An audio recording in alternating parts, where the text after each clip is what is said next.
Bonne nuit, que la bénédiction de Dieu le Père, Dieu le Fils et Dieu le Saint-Esprit soit avec toi et toute ta famille.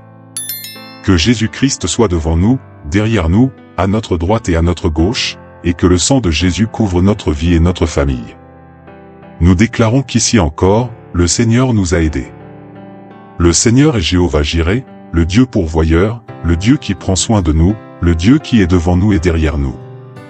Je prie, Père, pour que toute difficulté, toute attaque, toute oppression spirituelle sur le chemin de tes enfants soit retirée maintenant. Je te demande, Père, protège les foyers, protège les familles, couvre nos vies avec ton sang, Jésus. Tout ce qui nous est lié, nous demandons ta bénédiction, nous demandons ton toucher, nous demandons que ta main soit sur nous, et nous prions, Seigneur, montre-nous ta miséricorde. Notre situation est une urgence.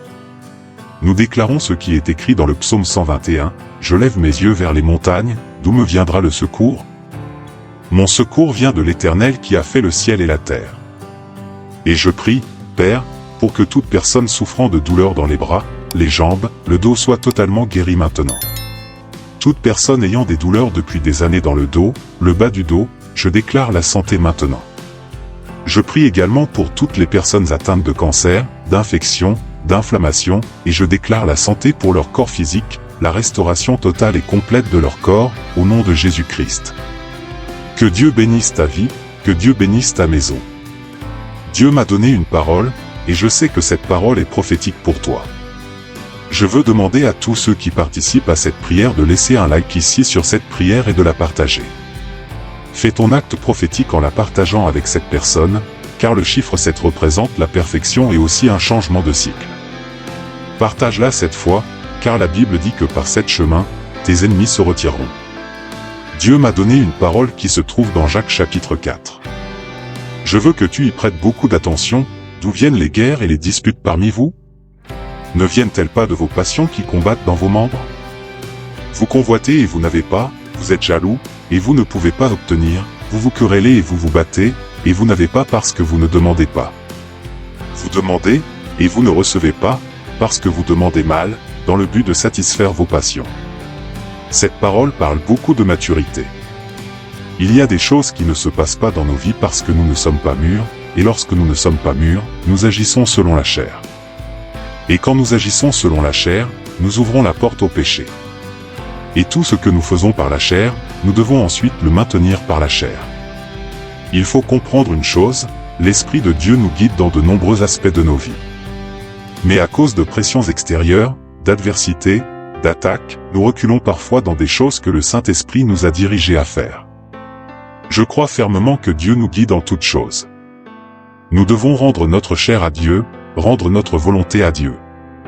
Notre homme naturel, souvent, se laisse aller à des idées, même à des pressions extérieures qui nous poussent à pécher ou à abandonner ce que Dieu a placé sur notre chemin, ce que Dieu a préparé pour nous.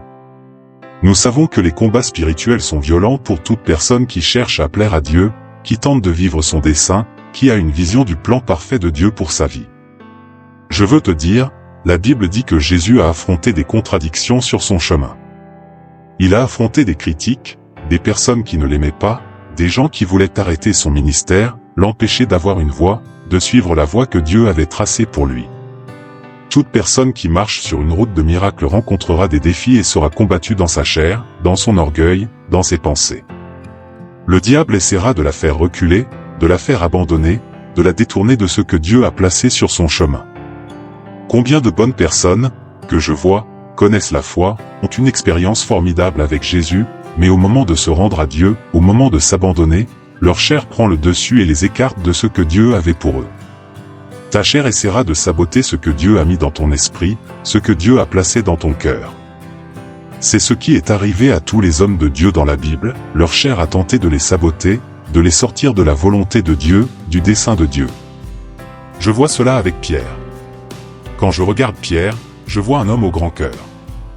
Quand Pierre a renié Jésus alors que Jésus était jugé et allait être crucifié, Pierre n'a pas supporté cela. Il était tellement en colère contre lui-même qu'il ne voulait plus entendre parler de servir Dieu ou de se consacrer au dessein de Dieu. La Bible dit qu'il est allé pécher, qu'il est parti se reposer, accablé par des sentiments de culpabilité, de condamnation. Jésus le savait, Et la Bible dit que lorsque Jésus est ressuscité, il est allé sur le rivage et a restauré Pierre. Jésus a demandé à Pierre, « Pierre, m'aimes-tu » Et Pierre a répondu, « Oui, Seigneur, tu sais que je t'aime. » Alors Jésus lui a dit, « Prends soin de mes brebis. » Et la Bible dit que Jésus a répété cela 3 fois. Sais-tu pourquoi Jésus a répété cela 3 fois? Pour guérir le cœur de Pierre, car Pierre avait renié Jésus 3 fois. Jésus voulait restaurer Pierre. Souvent, notre chair vient nous condamner, elle tente de saboter le dessein de Dieu dans notre vie. Dieu met des choses sur notre chemin qui sont grandes, qui dépassent tout ce que nous pouvons imaginer. Je veux déclarer le psaume 91. Cette parole de Jacques chapitre 4 m'a beaucoup parlé, car elle dit que nous perdons certaines choses dans nos vies par manque de maturité, parce que nous ne laissons pas l'esprit dominer sur la chair. Très bien, je vais maintenant déclarer le psaume 91, celui qui demeure sous l'abri du Très-Haut repose à l'ombre du Tout-Puissant. Je dis à l'Éternel, mon refuge et ma forteresse, mon Dieu en qui je me confie. Car c'est lui qui te délivre du filet de l'oiseleur, de la peste et du fléau. Il te couvrira de ses plumes, et tu trouveras un refuge sous ses ailes, sa fidélité est un bouclier et une cuirasse. Tu ne craindras ni les terreurs de la nuit, ni la flèche qui vole de jour, ni la peste qui marche dans l'obscurité, ni la destruction qui ravage en plein midi.